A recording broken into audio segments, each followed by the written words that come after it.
বিসমিল্লাহির রহমানির রহিম। সুপ্রিয় দর্শক শ্রোতা, সকলে কেমন আছেন? আশা করি সকলে ভালো আছেন। আমি ভালো আছি। তো আজকে চলে এসেছি নওগাঁ সাভার উপজেলা থেকে আমরা রাজশাহী পরিচিত।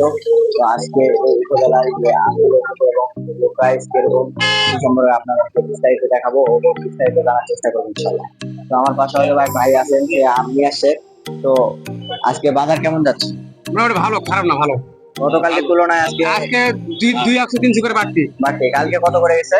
কালকে কি ছিল, এই আমটা কি ছিল 3400, 3200, 3000। আজকে আজকে ওই 200 করে বাড়ছে, 34, 35। হ্যাঁ, আমের কোয়ালিটিটা আপনারা দেখতে পারেন, অনেক সুন্দর আমের কোয়ালিটি রয়েছে। সেই তুলনায় কালকের তুলনায় আজকের বাজার বাড়তি আছে। বাড়তি রয়েছে, হ্যাঁ, টানো আছে আমের।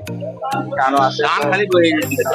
তো আপনার কি শুধু আম্রপালি আম নিয়ে আসছেন? হ্যাঁ, শুধু আমরুপালি। আর বাড়ি ভোর কত করে যাচ্ছে আপনার? বাড়ি ভোর আম তো একটা দাম তো কত করে আজকে?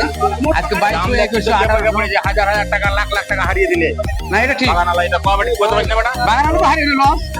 তো এই নাম কোয়াবেটি নাম যা। তো বাজারে আজকে গতকালকের তুলনায় আমের দাম একটু বেশি রয়েছে। তো আপনাদেরকে পুরোটা বাজার আজকে ঘুরে দেখাবো।